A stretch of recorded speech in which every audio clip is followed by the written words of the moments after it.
في رحلة تطوي الدروب بين المدائن والشعوب بحضرة الذكر الحكيم وحدنا رب القلوب وحدنا رب القلوب في رحلة تطوي الدروب بين المدائن والشعوب بحضرة الذكر الحكيم وحدنا رب القلوب وحدنا رب القلوب ولحفظ آيات الكتاب لقد أتينا كل باب نمضي على درب الصواب من قبل أن تجلو الخطوب من قبل أن تجلو الخطوب في رحلة تطوي الدروب بين المدائن والشعوب بحضرة الذكر الحكيم وحدنا رب القلوب وحدنا رب القلوب.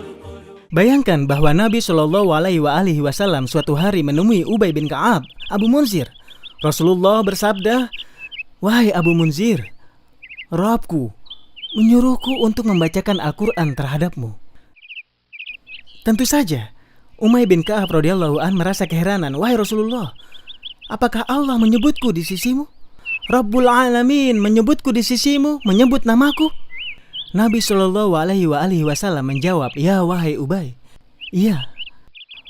Maka setelah mendengar hal itu, Abu Munzir tidak bisa menguasai emosinya.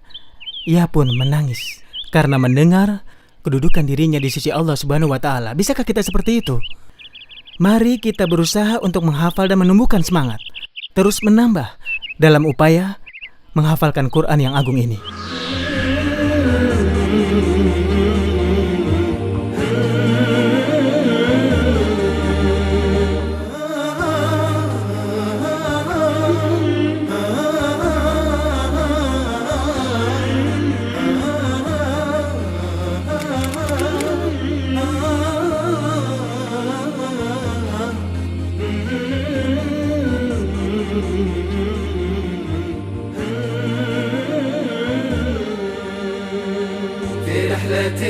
تطوي الدروب بين المدائن والشعوب.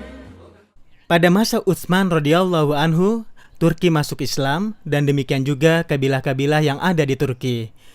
Hingga mereka ikut berjihad dan menyebarkan Islam ke arah utara. Dari kejadian itu, runtuhlah Konstantinopel melalui tangan Muhammad Al-Fatih. Dan sejak saat itu, Turki pun menjadi pusat khilafah Islamiyah. Islam pada saat itu cepat menyebar dan berkembang pesat di sana. Dan kejadian itu terus saja berlanjut hingga kira-kira 8 abad lamanya.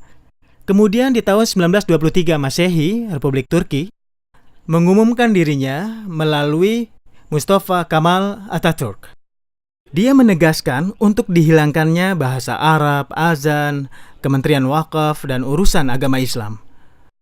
Mereka pun mencoba untuk menjauhkan Al-Quran dari dada manusia, namun Al-Quran tetap terjaga dalam dada para penghafalnya.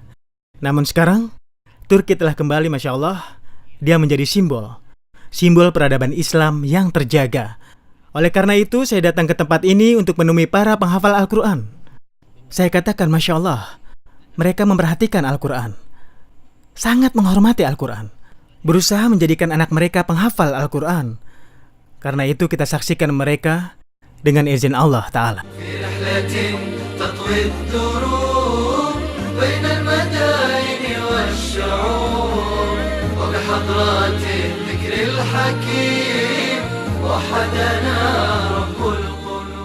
Para pemirsa, sekarang kita berada di Masjid Sultan Salim di Istanbul. Kami datang menyaksikan pemberian ijazah pada sebagian penghafal Al-Quran. Mereka mengadakan perayaan hafalan ini. Insya Allah akan dilaksanakan ba'da salat zuhur.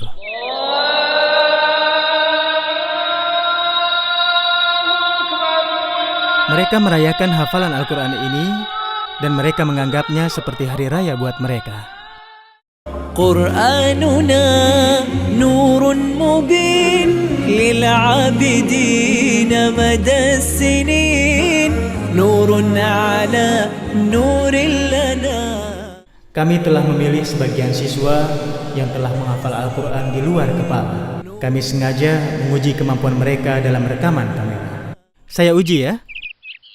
بسم الله الرحمن الرحيم يا أيها الناس اتقوا ربكم إن زلزلة الساعة شيء عظيم بسم الله الرحمن الرحيم يا أيها الناس اتقوا ربكم إن زلزلة الساعة شيء عظيم يوم ترونها تذهل كل مرضعة عما أرضعت وتضع كل ذات حمل حملها وترى الناس سكارى وما هم بسكارى ولكن عذاب الله شديد والذين لا يشهدون الزور وإذا مروا باللغو مروا كراما والذين لا يشهدون الزور وإذا مروا باللغو مروا كراما والذين إذا ذكروا بآيات ربهم لم يخروا عليها صما وعميانا والذين يقولون ربنا هب لنا من أزواجنا وذرياتنا قرة أعين واجعلنا للمتقين إماما أولئك يجزون الغرفة بما صبروا ويلقون فيها تحية وسلاما خالدين فيها حسنة مستقرا ومقاما قل ما يعبأ بكم ربي لولا دعاؤكم فقد كذبتم فسوف يكون لزاما. Semoga Allah memberimu keberkahan. Luar biasa. Indah sekali. Terima kasih. Saya tidak tahu apa yang terjadi pada saya. Saya tidak bisa menguasai emosi ketika saya menyaksikan caranya membaca Quran dan huruf-huruf itu sulit baginya. Tapi dia bisa mengeluarkan makhrij huruf dengan baik. Tidakkah kita dan anak-anak kita merasa bahwa kita semua sudah kurang memberikan perhatian pada Quran?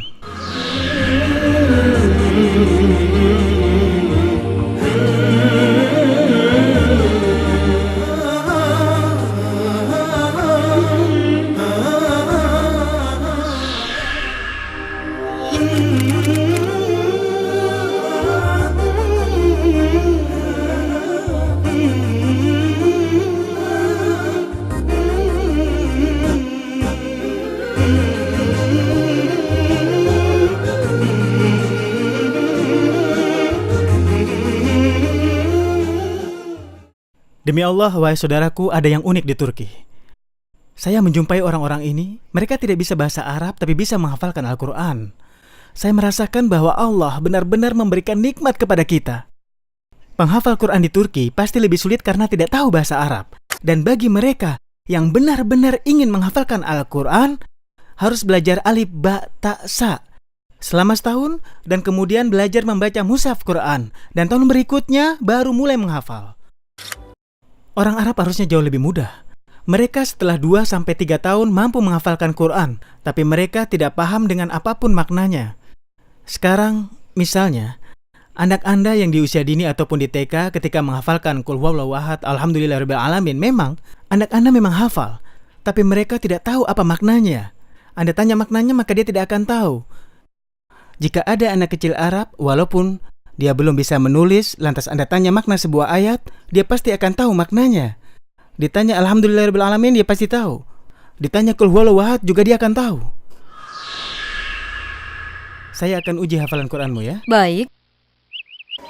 أولم ير الإنسان أنا خلقناه من نطفة فإذا هو خصيم مبين وضرب لنا مثلا ونسي خلقه قال من يحيي العظام وهي رميم قل يحييها الذي أنشأها أول مرة وهو بكل خلق عليم الذي جعل لكم من الشجر الأخضر نارا فإذا أنتم منه توقدون.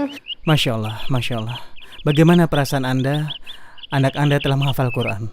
Sungguh saya tidak bisa mengungkapkan bagaimana perasaan saya. Jadi pemirsa sekalian, Anda semua sekarang sudah tahu bahwa mereka ini sama sekali tidak mampu berbicara dengan bahasa Arab.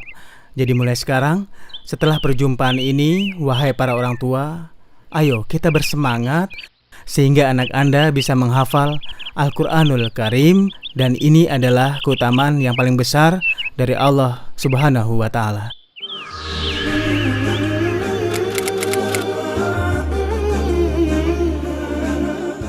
Ini Madrasah Darul Funun Lil Ulum Syar'iyah Al-Islamiyah di daerah Al-Fatih. Kunjungan kami disambut dengan penuh kehangatan. Mereka menyediakan santapan makanan yang lezat dan kami saling bertukar pendapat, lantas mendengarkan tilawah Al-Quran yang sangat indah. وَقَالُوا الْحَمْدُ لِلَّهِ الَّذِي أَذْهَبَ عَنَّا الْحَزَنَ إِنَّ رَبَّنَا لَغَفُورٌ شَكُورٌ.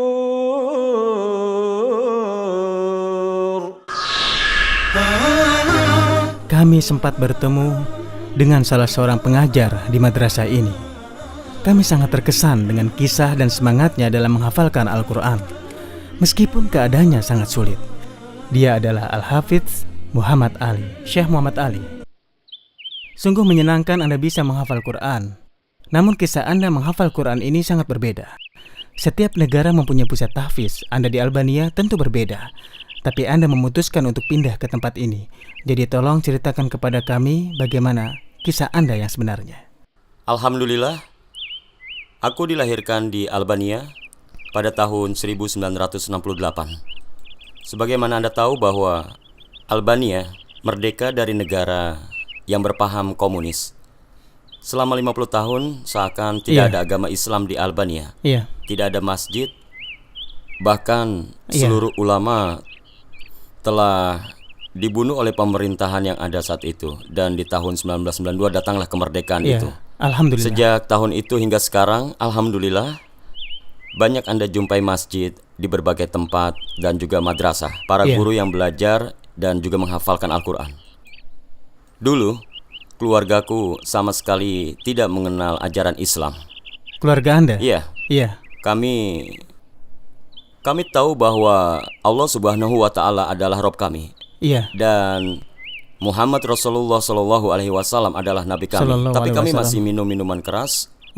Dan yang lebih parahnya lagi, kami juga masih mendengarkan musik. Semua kemaksiatan ini terjadi di rumah Anda dulu? Bahkan saat Idul Adha dan Idul Fitri, kami minum minuman keras untuk merayakannya. Tentulah itulah salah satu kebodohan yang kami lakukan. Ada mushaf Al-Quran di rumahku selama tahun 1992 sampai 1997.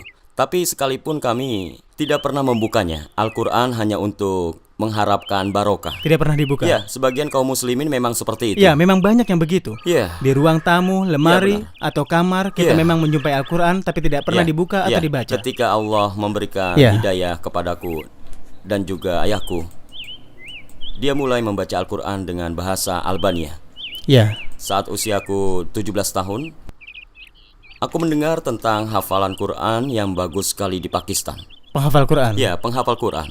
Dan sebenarnya di sana ada madrasah, tapi menurutku itu tidak sebagus yang aku inginkan. Ya, kira-kira seperti itu. Dan aku juga bilang ke ayah dan ibuku, aku akan melakukan safar ke Pakistan. Jadi Anda ke Pakistan untuk menghafal Quran? Ya, untuk menghafal Quran. Karena Quran. sifat khas dan kelebihan hafalan di Pakistan. Ya, dan aku melakukan safar pertama kali di saat usiaku 17 tahun. Aku meninggalkan Albania. Sungguh sulit sekali. Jadi Anda melakukan perjalanan jauh. Dan usia Anda saat itu baru berusia sekitar 17 tahun. Untuk sebuah tujuan yang agung dan mulia, yaitu menghafal Quran. Itu luar biasa. Dan yang paling aku ingat sesampainya aku berada di bandara, aku melihat ibuku menangis. Dan semuanya karena Anda mencintai Quran. Ya, begitulah. Karena Anda begitu sangat mencintai Al-Quran. Ya. Sebagian besar yang menyaksikan acara kami ini adalah orang yang bisa berbahasa Arab. Tetapi, adakah dari kita yang merasa bahwa kaum muslimin selain kita tidak bisa bahasa Arab, tapi ingin menghafalkan Quran dan melantunkannya bersama saya dalam sholat 5 waktu, tapi tidak bisa berbahasa Arab? Allah Subhanahu wa Ta'ala di dalam Al-Quran telah memperingatkan dan mengingatkan karena kecintaan Allah, seperti dalam firman-Nya, أولم يكفهم أنا أنزلنا عليك الكتاب يتلى عليهم إن في ذلك لرحمة وذكرى لقوم يؤمنون. dalam Al-Quran terdapat rahmat dan pelajaran bagi orang beriman. Ketika Allah berfirman kepada Rasulullah, tidakkah cukup kami menurunkan Al-Quran sedang dia dibacakan pada mereka? Demi Allah, wahai saudaraku, bahasa Arab yang Allah telah karuniakan kepada kita ini bisa menjadi hujah memberatkan dan bukan meringankan. Anda bisa dengan mudah menghafal Quran dan tidak ada kepayahan, sedangkan mereka kesulitan. Ingat apa yang dikatakan Allah kepada Rasulullah SAW. فإنما يسرناه بلسانك لتبشر به